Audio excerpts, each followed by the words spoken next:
Well, welcome to everybody. Thank you so much for coming to our Pathway to Multimedia Storytelling panel.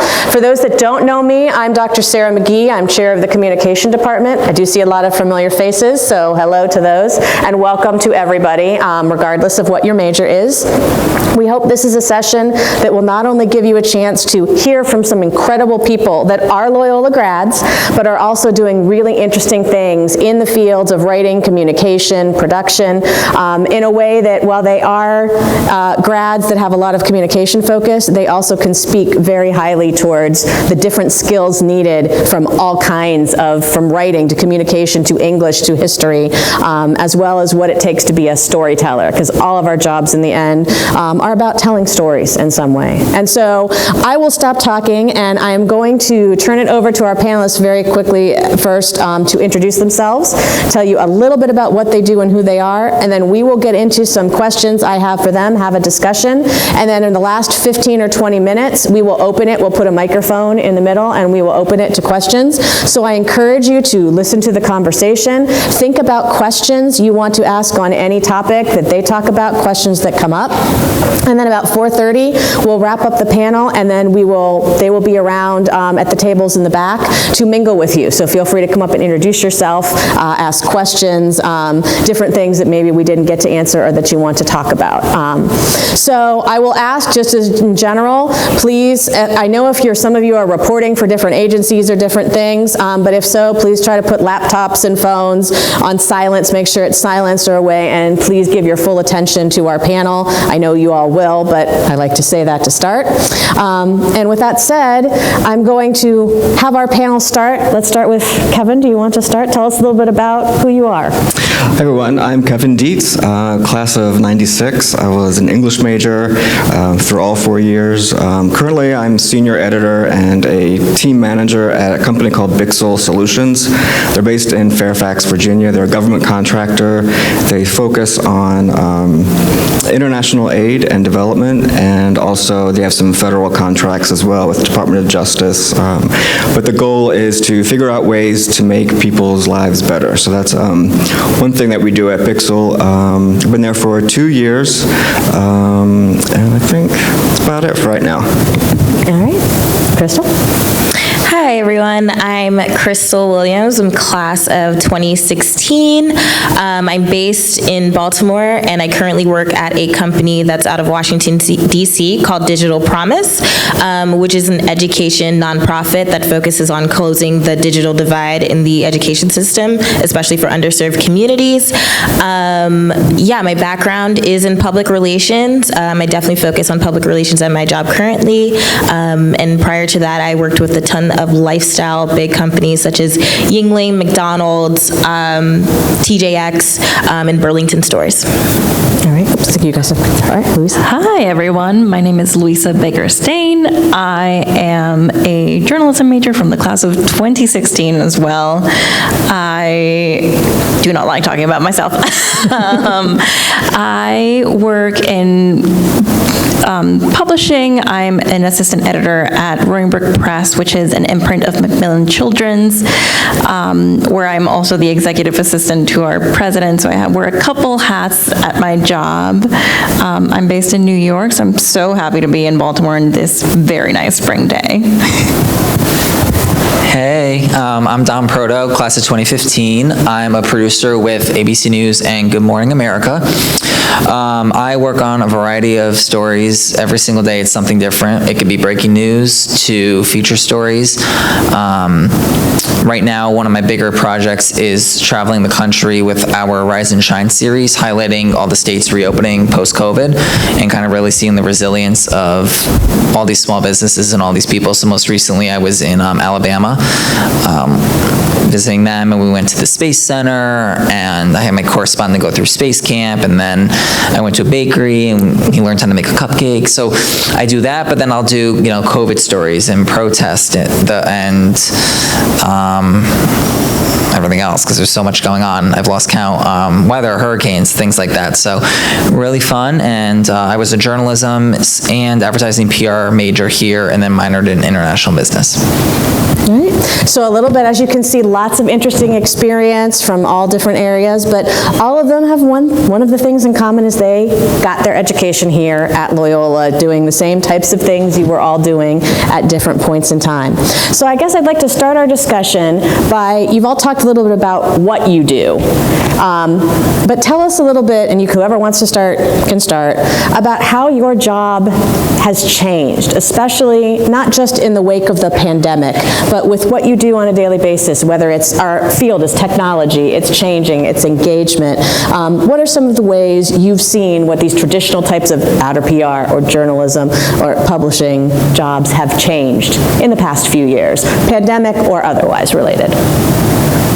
Anyone who wants to start? I mean, it was mind-boggling. Like, I never went fully remote, but it's crazy to think that if you were to turn on Good Morning America anytime this week or during the pandemic, most of those pieces you're seeing on TV were being done in people's living rooms, at their dining room tables, in the little desk on the side of their beds, and they were fully producing them from their houses, which is crazy, especially with internet connection issues and, a breaking news story. I mean, when something is happening like a fire or a hurricane and there's video coming in like every second of the night, how do you get the best video on TV? And that was probably one of the craziest challenges COVID-wise. But, even non-COVID-wise, when I go out in the field, like when I was at Space Camp a few weeks ago, I had a camera crew with me and they were filming, and I leave that to the professionals because they've been doing it a lot longer than I've been producing. But there are certain parts where I found myself just taking out my phone, horizontally filming, and just filming, our correspondent getting his spacesuit on and the kid that was with him doing that, and getting some different angles that maybe a camera can't get, or they might have to light. And so with the phone, it's been a lot easier for me to try to kind of get in and out. And then there was another business that I couldn't get to last minute, and so I called them. I said, I'm just gonna have you play producer for me. I'm gonna have you hold your phone up sideways and just ask these questions and then just text them to me. And it was honestly one of the better parts of our shoot, and I wasn't even there, so I was like, thank God for doing it right. And we got them in the piece, and we found a way. And I think it's really cool that no matter where you go, you can, even with these iPhones now, you can really get the quality of picture that those big cameras have. Like, I find the cameras daunting. Like, forget it, I'm not touching it, I'll break something. But with my phone, I can also just go do it myself, which is kind of cool. So phone technology has really, we've talked a lot about that in our classes with that. What other ways, be it technology, just things in general? I can jump in. So I am in public relations, and a big part of my job is relationships with journalists and editors. And I was so used to just going out and having coffee with my favorite journalists or my editors, pitching to them these like great stories. And then when COVID hit, it became very digital. So I found myself having more Zoom meetings, which were like weird, but I was buying my journalists coffee, like, hey, you want some Starbucks? And then like hop on Zoom, which was great. But then I also found myself, because you want to build those relationships outside of the workplace. So I find myself having all these journalists as Instagram friends and liking their stories and making sure that I'm keeping in touch with them, so that I can pitch them and they're like, oh, it's just Crystal in my inbox. Yeah, I'm going to run this story. So it definitely, outside of having those social connections, having to go outside, I had to focus more digitally and kind of really getting into their social media outside of just calling them. So new ways to connect, or different ways than just the in-person. Yep. I think also because everything is digital and instant, it's easy to, I guess, blur the lines between personal life and professional life. So something that I've learned over the past 2 years working from home, everything is online, is to set boundaries and then not feel guilty about it, because it's easy if, a request comes in at 8 o'clock and it's easy to just jump on your computer and do it.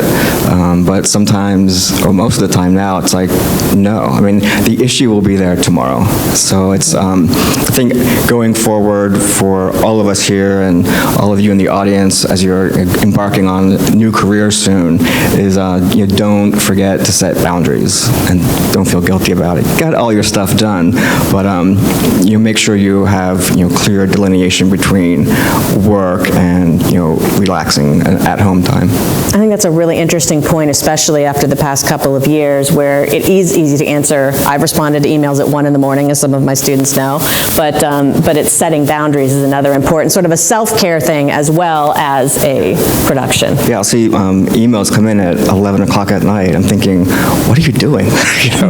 Go to bed. Yes. And to jump on that, on the point of the relationships, like I'm someone who, in order to get in touch with my boss, I can email GChat, because we work on a Google platform, or text her. Any kind of way may work on any given day. And it got to the point where if we were, during work hours, we're like, all right, we'll only use these two methods of communication. If it's outside of that, we'll use the alternative for any given reason. But another thing that really changed, especially for anyone who works in book publishing, and I assume also in magazine, is we proof everything in print. Or that's how it was before 2020, and then lockdown happened, and our teams had to rush and get everything to a digital space. Proofing is so, imagine having a 300-page book, 2 versions of it, and you're just going by every page and then having to do that on your small screen. It changed how we do that so quickly, because not only now, the assumption was you can do it faster because you can just word search. That's not necessarily the case. And that's just how it was for me within the editorial department. Specifically, our marketing and publicity team have no idea how they did it, but they went virtual with the flip of a coin, and even getting authors on Zoom, on Zoom interviews with GMA or the Today Show, literally just so many ways in which we changed how to do our business and doing it more successfully than we've been in past, especially in a form of media that's so traditionally focused on how things have been done, that it's been amazing to see sort of that change happen.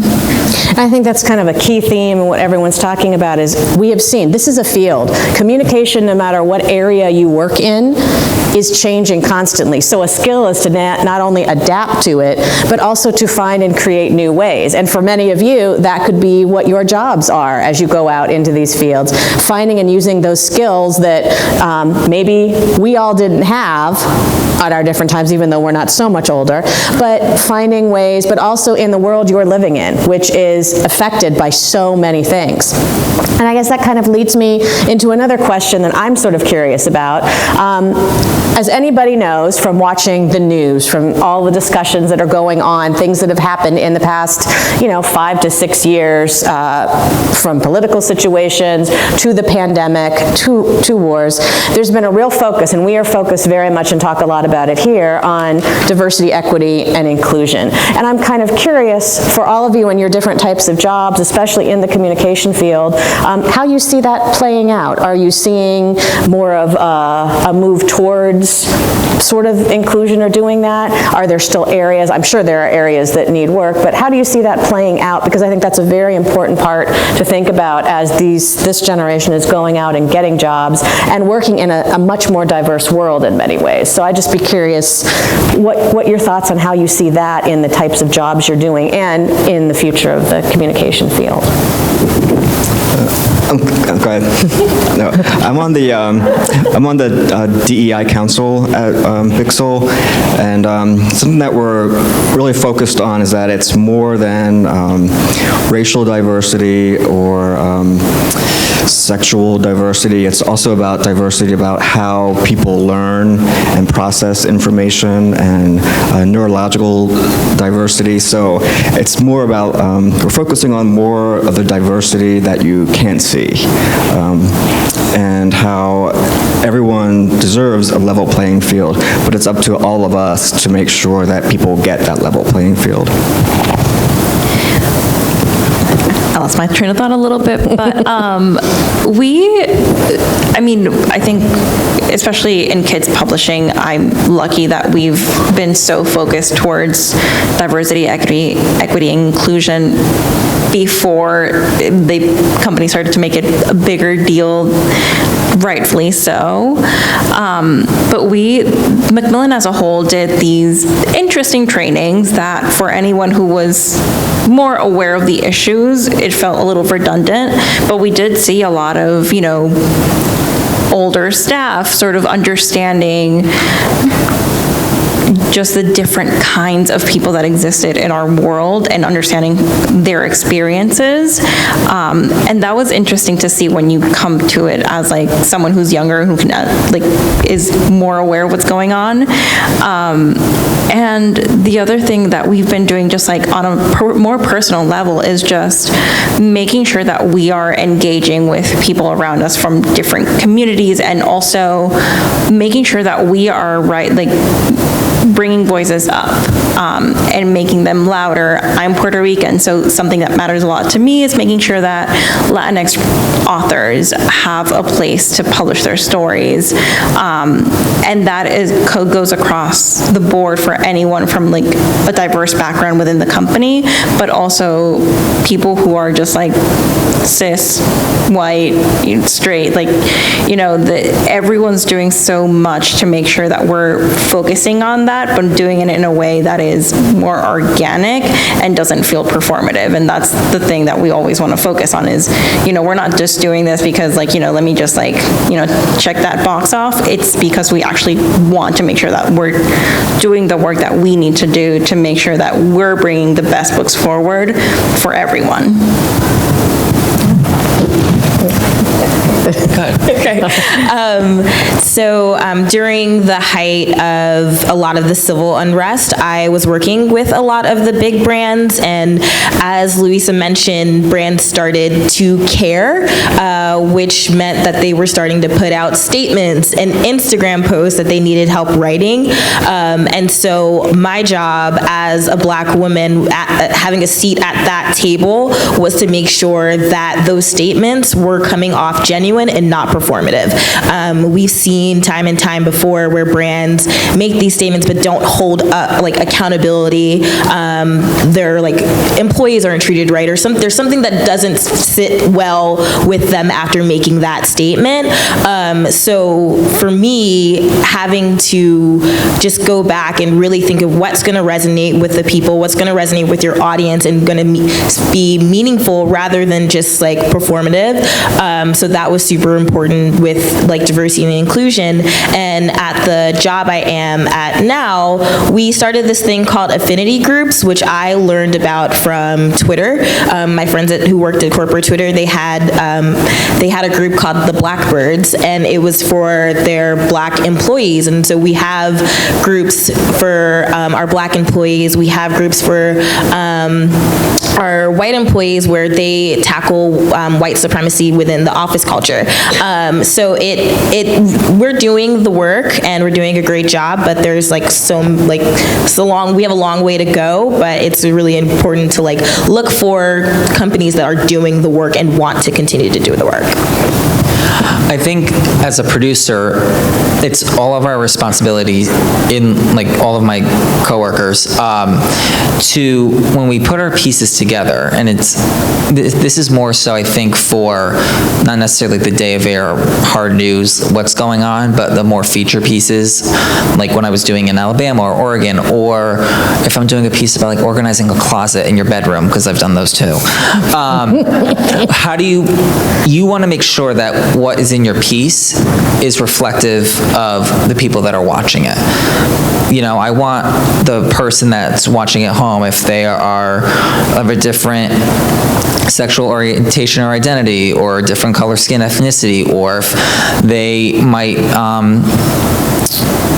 different body types and things like that. Like, I want the kids and the adults that are watching to see themselves on there, to know that they can do it, right? Like, you don't just want to see your everyday poster child of something that never works out well, right? So that's been something that I take really seriously in all of my pieces. And when I'm out in the field and I'm going to restaurants and stores, and you're finding unique little things here and there that really bring the essence of, like, just when you're in town, like, your everyday people, it's not just so, like, it's, I always just want to make sure that it's, intentionally done in a way that everyone can feel that they can relate to whatever I'm doing, And that kind of leads me into sort of the next sort of focusing on this as we're looking at talking about the types of content and the things that you're producing. All of you have gone through the Loyola experience, have had maybe at different times, but some of the similar, our Jesuit, whether you're communication or English or different styles of the courses, as well as core courses, humanities, things like that. So I'm kind of curious because I know we have a lot of not just majors, but minors or people that are mixing different things, and how you see, I guess your Loyola experience helping you to navigate these current jobs that you're in, but also some of the ways that, it's not just per se a communication, but you need some English, you need some writing, things to benefit and show, sort of that what we, the core, the well-rounded, the cura personalis. How do you see that playing into from the experiences you had, or even what experiences, these students might have here at our Loyola? I could start. I mean, it's kind of, hopefully it's within line with what you're asking, but like, for me, honestly, it might have been the Pulse massacre shooting, which is, I know, really dark, but it took a story like that for me when I was on the news desk and it was happening as I was there, and I was calling people and talking to people that were, running out of the club, to realize that what I do it's almost like a service. So many people have so many opinions on the media. In some cases, I totally understand, but like, what I learned at Loyola about, like, your why do you do what you do, set your intention, be of service to others, like, all of that kind of stuff, and all those lessons that you learn here, and I learned in my Catholic schools before coming to Loyola, I really have been able to apply. So, like, what do I do? Why? How do you find a why in a situation like that? It's, to try to help somebody find their family member, or just tell us what happened, and give them their moment to really just show the world, like, what is happening. And it doesn't have to be something so, dark like that either, obviously. Like, in December, I traveled around the country surprising some restaurants with $10,000 around the holidays with those, like, big fun check things. And, I worked in a restaurant growing up, so it was like a really cool way to give back. Like, that was my why, and that was my intention, and things like that. So for me, like, that's how I've applied a lot of what I've learned here into my job, is that it's not just what the latest headline with the wars and things like that going on. It's really about how I can be of service to these people and to like, your everyday people, and give them their voice and really showcase some of their strengths and their resilience and things like that, which I've always found beneficial. I can jump in. I would say that, like, I for a second, I took a step back and was trying to realize how I got here. And then I kind of went back to, like, my Loyola roots, and I was like, I was really involved with CCSJ and Relay for Life, and that giving back aspect, as Dom was saying, is super important in what I do for work. And I did make a switch from those lifestyle brands, like the Burlington, the TJX, projects and had to go back to a nonprofit because I wasn't feeling like I was doing meaningful work. And meaningful work is super important to me because, you know, you leave your job, you turn off your computer and you're just like, wow, okay, I did something today that felt really good and that might have helped like at least one person, you know? So that going back to those like volunteering and acts of service is what I had taken from Loyola into my job now.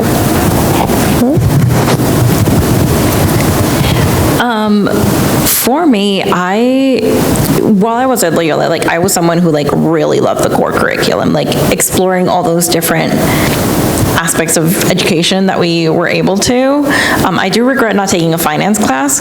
Highly recommend taking just a basic finance class, guys, will go a long way. But I did Pathways to Peer Leadership, which was one of our student life programs for pre-orientation. I did it as a freshman, and then I was one of the mentors and group leaders throughout my entire time at Loyola. And at that same time, I was one of the work study students who worked at the communications department for all 4 years. And what I learned about just like quiet leadership in that time of like, how can you make yourself useful? How do you learn from the people around you? That is something that I apply to my job every day. And it's something that I think, you know, benefits me, not just as a professional in this industry, but also that it's something that people appreciate is, you know, how do you give to others without giving too much of yourself, but giving what they need. And also just, you know, being a good person is a great thing to be. But yeah, no, honestly, like take advantage of all of your classes because at any given point in your career, you will need it. I did not know that I would need to read a P&L, profit and loss statement for books on a regular basis, but I do. And that's not within the journalism, you know, curriculum. Yeah, I think being at the 4 years at Loyola, it really helped me to open my mind and eyes to a lot of things, and it helped me to take chances. So, I mean, take opportunities that come to you, and you will fail at some of them, and failing is okay because it's better to have failed, I think, trying something than not try at all. And I think that's like the one thing that, not the one thing, but one of the many things that Loyola had taught me was to, you know, break out of your comfort zone and take chances. Definitely, all good things, everybody. Take those humanities, take those core courses. They will serve you well along with the communication courses. So, good message there with everything. Kind of keeping along those lines, what would you, if you have this sort of the advice question, if you could give a piece or two of advice to this group of students that are going out, that are going to be, whether it's in the communication field or the marketing and promotion, any of those elements, or any field in general, what should they be doing while they're here, while they are taking their classes, doing that? What would you say might be some good advice you would give them to engage and participate or take advantage of, whether it's organizations, experiences, different things that they can do to help broaden that experience while here and ready them for careers? I know, it's very broad.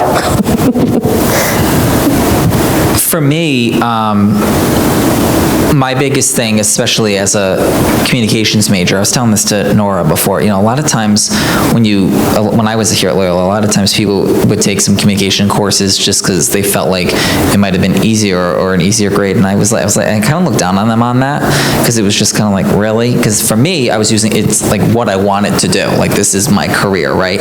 And so luckily, I had professors like Nora and Sarah and Tim Tootin, yes, was when I was here.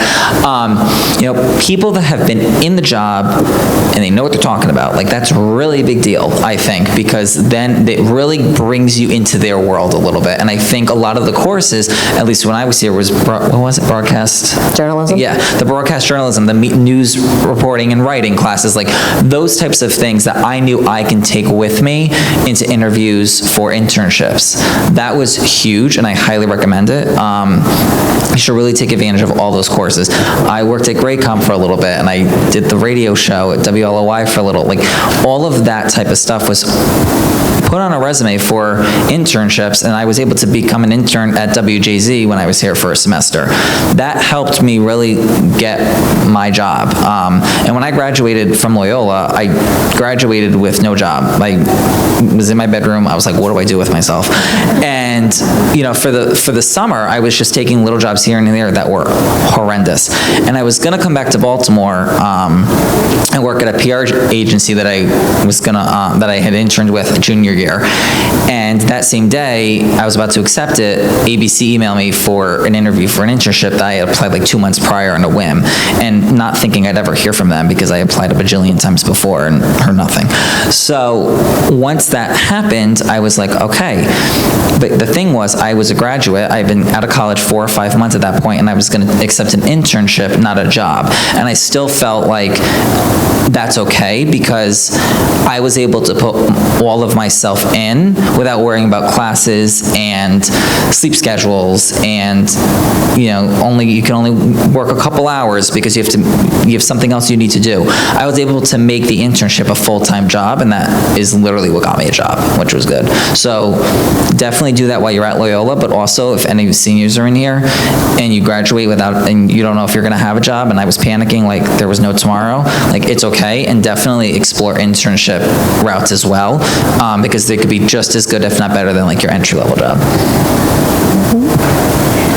To go off of that, after graduating Loyola, Kevin Addix told me to make yourself more appealing in the world of book publishing, go get a master's. And I was like, sure. So I went to NYU, and that was sort of my like gateway to New York, because I didn't have any internship prospects, certainly no job prospects, because I wasn't local. And thankfully, that's not a thing that matters anymore, you guys. And getting to that place of saying, all right, what is my next step? I loved being in classes, I loved learning, and that was a good way of me saying, you know what, I am ready to learn more and take what I learned at Loyola into this new space, which was very, very different. And while I was doing the master's program, I was applying simultaneously to internships and to jobs. I was just looking for the work. I got to intern for a little bit for HarperCollins with their kids group, and that's sort of when I was like, oh, kids books is what I like. Interview with adult imprints, and turned out that wasn't it for me. And then, you know, after months and months is when I was actually able to get my first full-time job in publishing, and I, you know, haven't looked back, but I was still in school when that was happening. And, you know, it's sort of, you have to put yourself out there with all the rejections that will come. You have to keep trying. Don't limit yourself, but also like, don't be afraid of being very specific about what you want. I got to a point where I knew it was kids books and that was it, and it was editorial and nothing else. But I had learned a lot about the other spaces before making that decision. So, you know, if you want something, go for it. If you're not sure, also go for it, and like see what, you know, you'll get a good sense after an interview about whether that spot is right for you. And if you don't feel good about that one interview for that specific thing, you know, pivot and try for something else, because it'll lead you to something great. And, you know, don't be afraid of that. Every job will require a resume and cover letter, and cover letters are the worst. So if there are any workshops on cover letter writing or resume building, definitely take those. The Career Center.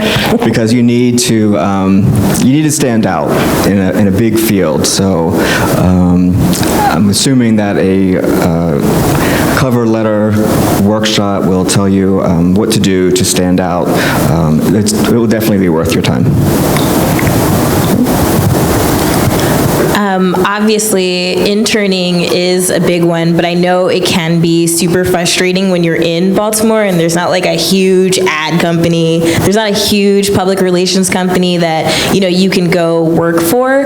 But for me with public relations, it's so big on writing, so I was like, I need to get an internship that has anything to do with writing. And while I was at Loyola, I interned at Girls Life magazine, which is above Power Plant in downtown. I interned there for about a year. And then I also interned at Baltimore City Paper, which doesn't exist anymore, but it was great because I was a copy editor, which then, I mean, I'm kind of like the grammar police. Like in my job, I'm looking for everything, which is super helpful. So intern as much as you can. I also had a remote internship back in 2016, I interned for a company in Philadelphia. So it's like you can do a little bit of both. And then I'll also say, while you're here, connect with as many alumni as you can on LinkedIn. I find that like Loyola Pride is very unmatched.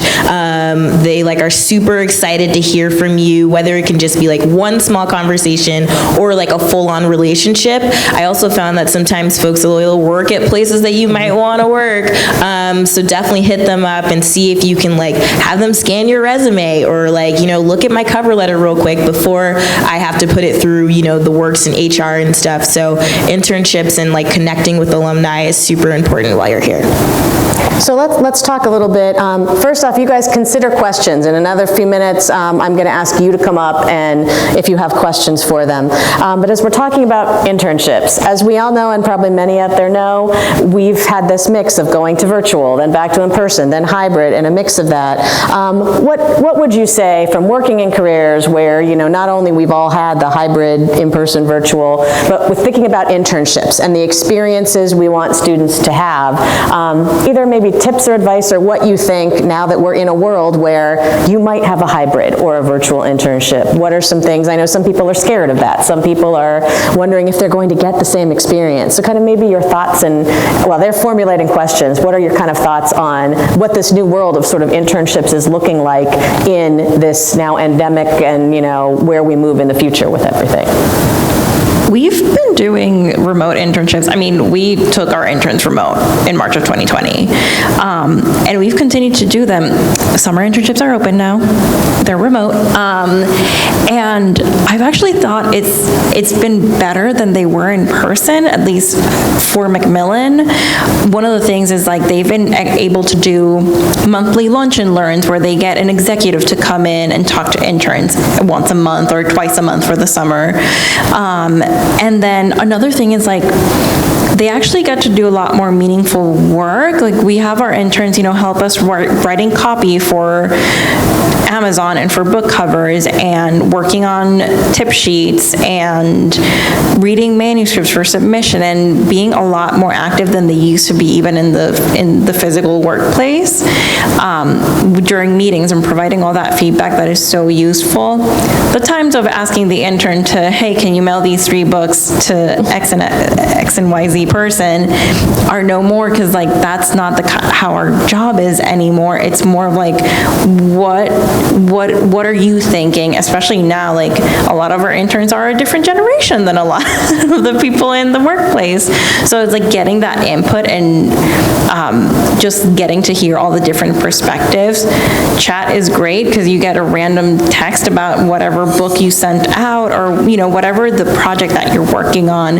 It's a lot more collaborative and you actually end up getting a lot more FaceTime, or that at least that's what it is for my company. I don't know how it is for every other company, but I've heard great things about virtual internships, at least in book publishing. Thoughts? Any other? That's okay. Anything? Yeah, I mean, internships have definitely evolved since I was once interning, but I'll say for my previous company that I worked for, we had, during our summer intern class, it was we would divide them in 2 and each group would be assigned a client, so they had to work first hands-on with like a client. So a group would work with like the Sixers and then another group would work with the Samia Cookies, and they would actually have to pitch to their execs, which was like super cool and like really hands-on.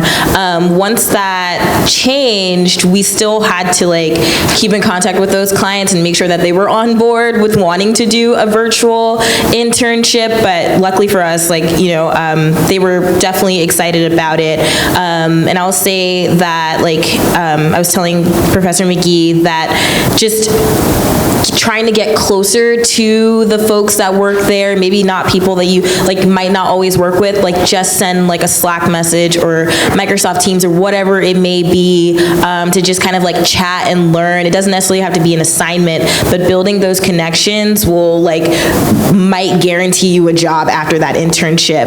And just keep those connections going even if you leave, because they might call you back. So just talking to folks and learning more about those companies outside of what you do is really important. And it shows that you're interested. It shows that you're interested and you like that place. In the news world, I admire and I commend all of our interns who have had to do it virtually over the last few years, because in news it's a very hands-on, you want to be in the newsroom, seeing and learning everything that's going on, even if you're picking up a phone. As an intern, I was picking up the phone and was a travel agent for most of my internship. But it allowed me to meet new people, and I was then producing live shots and stuff by the end of it. So with that being said, even on the virtual front, I think, I always find it interesting when interns don't make themselves available and they don't raise their hand to do things. I mean, it might be the really grueling and annoying process of logging, but there's systems now to help with that, which is different than 5 years ago, and I wish I had it. But like just doing that and offering to help and just be like resourceful is so important, because it's going to show everybody else that's working around you that you want to be there, even if it's the most basic, boring, mundane job. And you never know, because someone might say, hey, I need help with this, or what sound bites from this interview that did you like? And maybe if they're strong enough sound bites, like they'll be put in the piece and your name will go as part of one of the people that produced it. That's really important. And my other big thing is, even if you are doing virtual, I mean, just sending sometimes in person can be a little bit more daunting when you're trying to build that confidence to talk to people that are higher than you and all that kind of stuff, because I even now still feel that way. But just sending an email, like typing, you're behind the screen, so it's like it's a little bit easier to type out a message to be like, hey, are you working on anything today, or how do you do this, or can you give me tips on this? Like any of that interest shows a lot of promise, trust me. It'll make you stand out, because believe it or not, a lot of people don't do that, and I have found that very interesting since I was an intern. All right, let me open it up. Do we have the microphone? I think they're going to bring it forward. I would encourage you to ask questions. They're here to answer them. I can certainly come up with more, but I'd love if there are some of you that have questions on anything. It can be anything you're curious about. Please come on up and ask some questions. My students especially, I've talked to you about it. Please come on up and ask. They are here to engage with you about any element. Yay! Hello. So I'm a senior, and something I've been worried about is the transition between being an intern and a student and then going into being at a full-time job and really working there. So did you guys have any experience with that?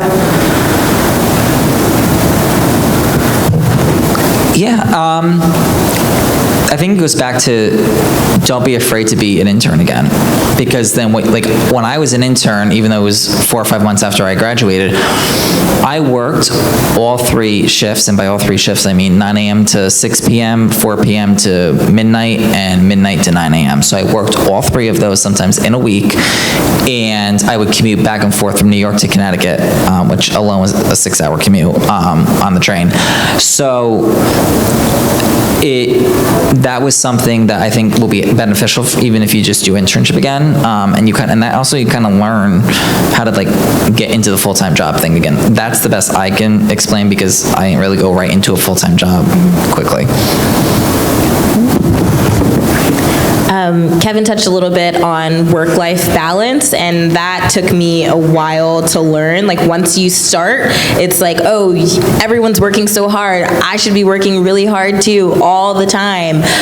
But realizing you don't have spring break anymore, you don't have Easter break, winter break, yeah, you might have that, but you have like your days of PTO, and you need to map that out and make sure that you are getting that rest so you can do your job, because self-care and being able to rest is so important for you to like go back and do your job, because you can get computer fatigue. That's not good because you're not paying attention or whatever, and Zoom fatigue is a real thing. I'm sure some of you have it. I definitely have it from our meetings. So just being able to step away from your laptop and your computer and go do the things that you enjoy doing, because you'll really rely on those like when it's time, because you don't have those like, great holidays to rely on anymore.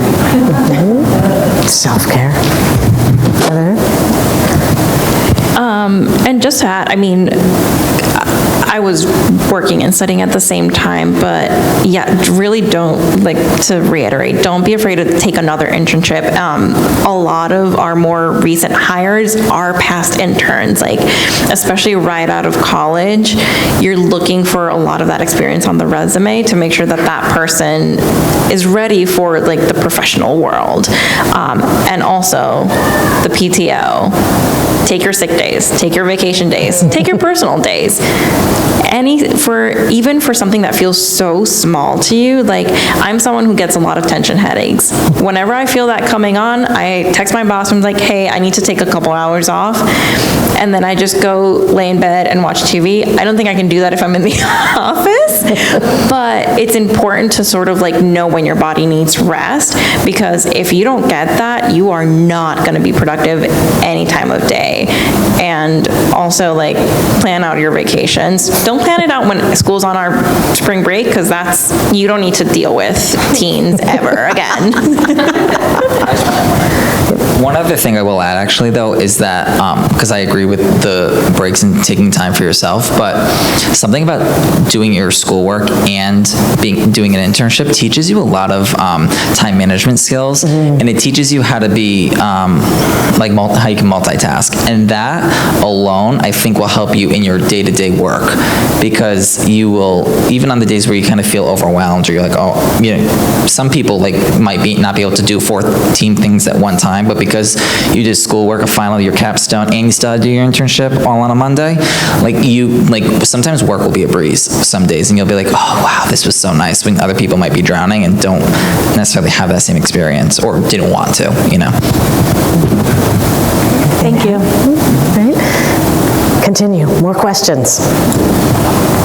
Hi, I'm also a senior, but what is a skill that you learned at Loyola that you feel has helped you most in your career?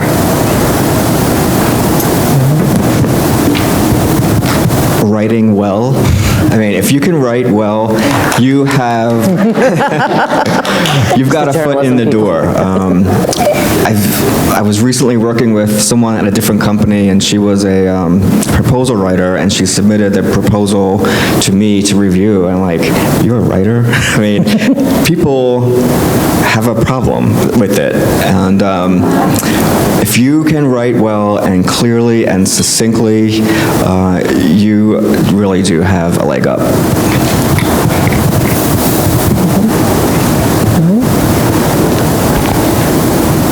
When you're thinking about it, what would you say is a skill that benefited you from any of your experiences? I mean, honestly, even go to events like this and then the networking thing in the back, I mean, that's huge, I think, because, and I was thinking about this before when I was walking around campus, just to be able to kind of put yourself out there a little bit, and just, like, I'm sure all of you are very, like, have a lot of pride in being at Loyola. I know I did, and I still do, and I was walking around, it was really sad knowing that not one person I was going to walk by was a friend of mine. But it brings brings you back to those, like, it brought me back to those days at, like, sitting in McGuire and, like, going to those little networking events, or when you're you know, at the club, your, like, club things and the student activity stuff, and you're going to events representing your class year, like, that, all of that really matters, and it's gonna help you in interviews, even when you're, and I am not a good interviewer, believe me, but there is something in you, like, that the employers will see that will set you apart, and I think that's huge that I learned here.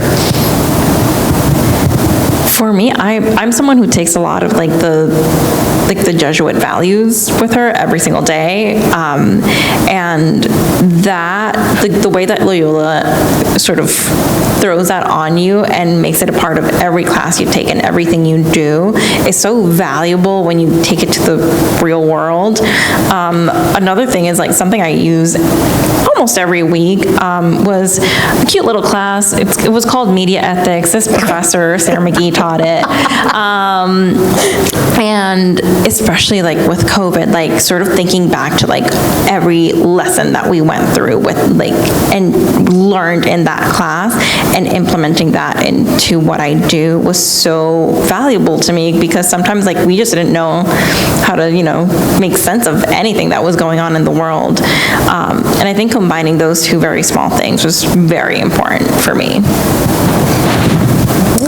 Yeah, and I'll say that one of the lines that from Loyola that really sticks with me is "Go forth and set the world on fire." It's like something that I keep in the back of my mind all the time. Like, whatever I'm doing, I'm going to do it big, and I'm going to be able to, like, come out of there through any challenges or whatever it may be. Yeah, so that line definitely sticks with me as I move forward in my career.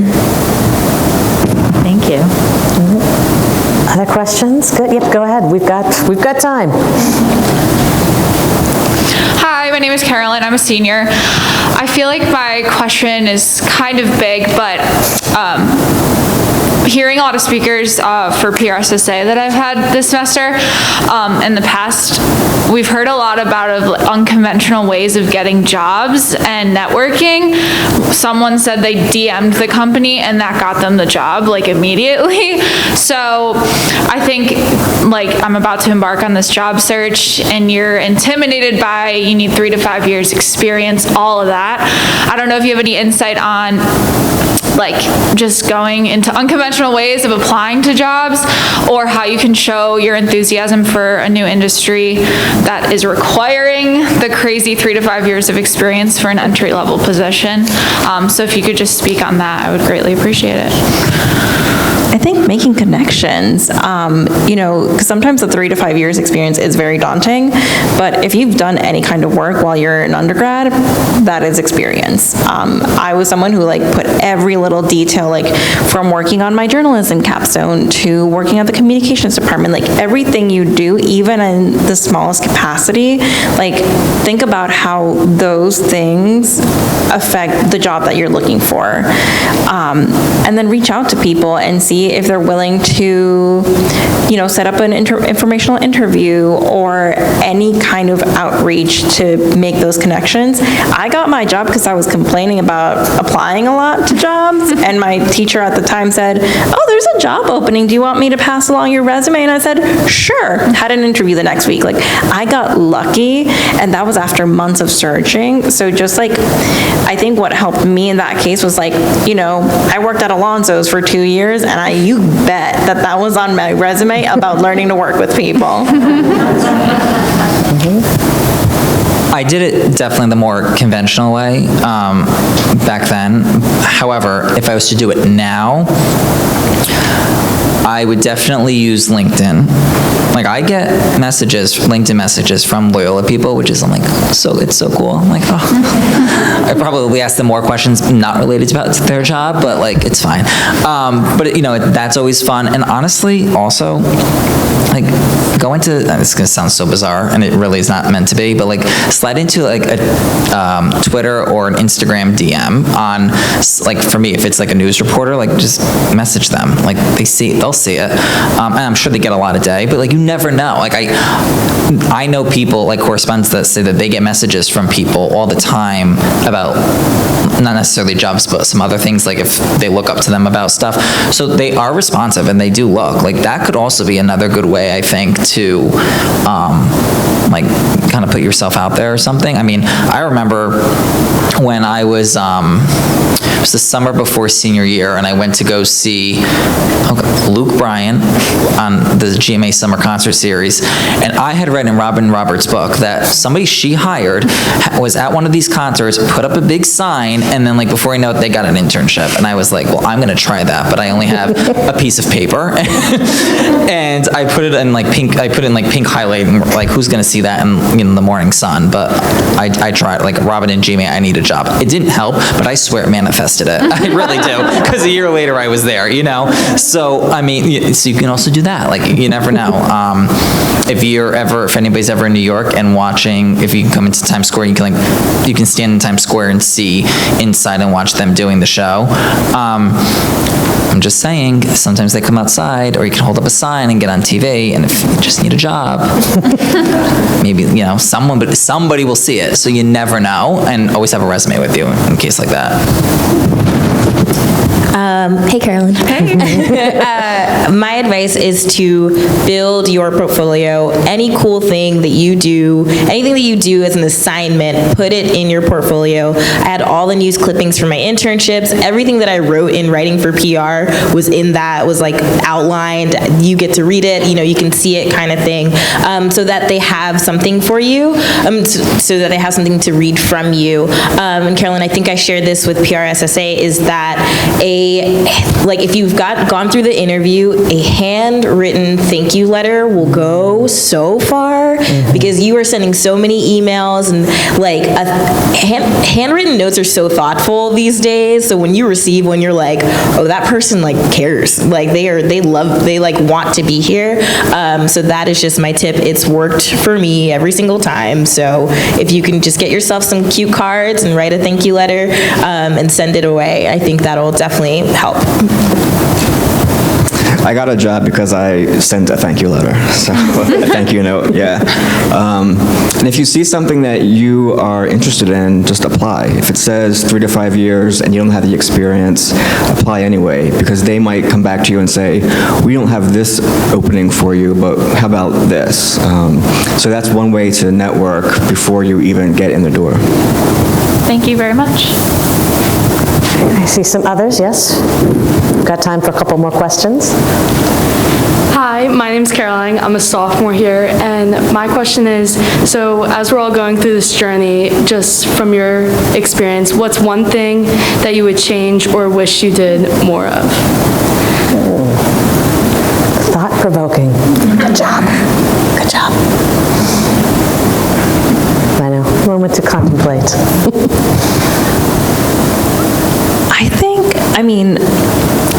I don't like socializing. I don't like networking.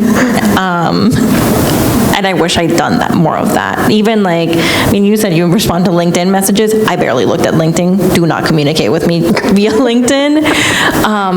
But just taking advantage of those moments, I think would have gone a long way. Because even though I was, the face of the communications department from 11 to 3 p.m. on Wednesdays, I knew my professors and I knew the professors in the department, but I didn't know many more people beyond that and beyond who I was with in classrooms. So I think taking every opportunity to meet other people outside of your class and outside of your roommates, and just making sure that you're engaging with them in meaningful ways, because saying, hey, how are you, doesn't really matter if you don't know the person. And that's something that I regret also, because I didn't learn how to do it. So it's just, it follows you if you struggle in that space. I did not do an internship, but looking back, I probably should have. I don't know if it would have changed anything, but it would have gotten me into a working environment sooner than I did when I actually started working. So if I had the opportunity to do an internship, I would have. I'm half half kidding when I say this, but maybe I would have failed senior year, so I could have one more year at Loyola, or one more semester. No, but I think I was relatively involved with Grade Com on and off, but I think my one thing I would have changed differently is to be a little bit more involved, to really learn some of the more production sides of things, instead of, like, I always wanted to do like a TV show, because at one point, when I was here, I thought I wanted to be on camera, but now I love like all the behind the scenes stuff, so I definitely wish I was more,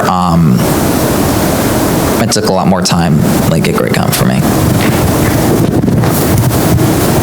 Yeah, I'll say that's like very similar to mine. I think I wish I wrote for the Greyhound, just to get more writing experience. And I think I wish I started learning graphic design early on, because I had to do that in my first job. And I was like, what is InDesign? What is Illustrator? I do not understand. And I had to take these like online courses, which aren't as fun as having a professor teach you how to do these things. So definitely take advantage of any like design course, because just having that in your back pocket, and having that as a skill on your resume too will go a long way. Thank you.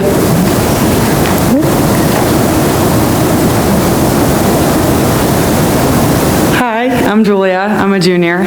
I'm just wondering, with each, I know that you're all kind of in different realms of communications, but was there any moment that you kind of realized where you wanted to go within communications, and how did you figure that out? Good questions, guys. I was sitting in my dorm room in Flannery, knew that I was going to do journalism, and did not like reading newspapers or magazines or looking at the news or any like that, and was having a meltdown, as one does, and just searched, what can I do with this job? And saw that book publishing was the thing. I was like, oh, that's the thing. That is the thing that when I was saying, all I want to do is read books for the rest of my life, that was actually a reality. Is that what I do every day? No. But it was sort of the gateway to that, and then having that realization and getting to know Dr. Addicts and working with Apprentice House, like that was like sort of what led me into that path very quickly. And I'm just glad that I was like overthinking everything at 18 rather than at 20. So and you can do that at any stage in your life, but that was like, I just remember that moment so vividly. As you're saying that, I remember this time where it was like sophomore year, and on my breaks, I would go work in New Haven City Hall, and I literally didn't know what I was doing, so I was just searching for jobs. And like, I think it was like sophomore year, it was like the day that your major declaration was due, and I was like, I don't know what to do. Am I going to do finance? Like, what am I going to do? But then I wanted to be on TV, so I was like, am I going to be like Susie Orman and talk about like finance all day and like money on TV? I was like, well, then I go back to this like internship in the finance department at home, and I was like, oh, forget this. So I think I was like, I'm just gonna bite the bullet and really try just communications and see what I can do. And then I did a lot with Dr. McGee. Like, we did a lot of even at Grade Com, we did like a news show and things like that, and that really like just kind of took off for me, and it just kind of fell into place. And not a lot of things fall into place. So I will say, like, for me at least, like, I'm very grateful, I'm very humbled, and I really swear that Loyola is why it happened. But like, to me, like, my job isn't a job, it's something that I love to do every day. And as corny as that sounds, like, you can find that, like, you really can. And if I can find it, anybody can find it, trust me. And you don't need like a major journalism school like Medill at Northwestern or Columbia J School. Like, you don't necessarily need all of these renowned places. Like, you can just make your experience here super unique and make it yours and be as practical and hands-on as possible and still get the same results, and really find the passion from people that actually care and want to help you, instead of like the schools obviously that are much larger and you're just a number to them. Like, that, all of that combined really helped me, I think. So I grew up watching The Hills and Laguna Beach on MTV, and I knew I was going to get into fashion PR. That was a thing. I had to follow Lauren Conrad's dream of getting the fashion PR. I worked at, Girls Life. I worked in the fashion closet. I was writing. I knew I was going to go to New York and do all this great stuff, which I didn't. But then I got a job at a full-service marketing agency and got into that world, and that was very eye-opening. I'm someone who really enjoys my free time and not having clients call me at like 8 o'clock at night requesting something that they don't actually need until 10 a.m. the next morning. I went through those motions and I figured out that this wasn't quite for me, but I knew that I wanted to do something of service, but also there's like this correlation of like I can still kind of do both with my experience with corporate social responsibility. So if you're like, I want to work for a big company, but I don't necessarily want to market their things, I want to work with like their philanthropic side, you can still kind of do that and be fulfilled by both like of your passions, but also my advice is just to explore industries. I didn't know that there were so many industries out there until I started working. So you can go into anything from like fashion and beauty to healthcare to automobiles to luxury products, whatever it may be. The world is so open to us as communications managers because almost every industry needs communicators. So don't be afraid to explore, try new things, learn from new people, because you never know where you might find yourself. I was a secondary ed minor, and when I went to do student teaching, I quickly learned that I am not going to be a teacher. So I thought, what else am I going to do? So I thought, okay, I'll be an editor. I had no idea like really what it was. But my first job out of college was an editor, and I've been in communications and editorial work for 26 years, and I love it. And what Crystal was saying, every company needs communications. So if you don't think you will go to like Price Waterhouse or Deloitte, they need communicators just like publishing houses. So to be a communications major, you have a wide variety of choices. Thank you. Probably have time. Is there one last question from anyone? Right ahead. Hi, my name's Bobby. So I'm a junior. I'm currently in the process of applying to a good amount of internships, but obviously rejection is also a fun part of that process. So my question lies a little more in, do you have any tips on reaching back out to the people that you were applying to as people at, I would think the top of your field or pretty close to, on what you might ask just as skills that might be better for the next time you might apply for companies that you might really want to be working for, what skills they might be looking for in the future?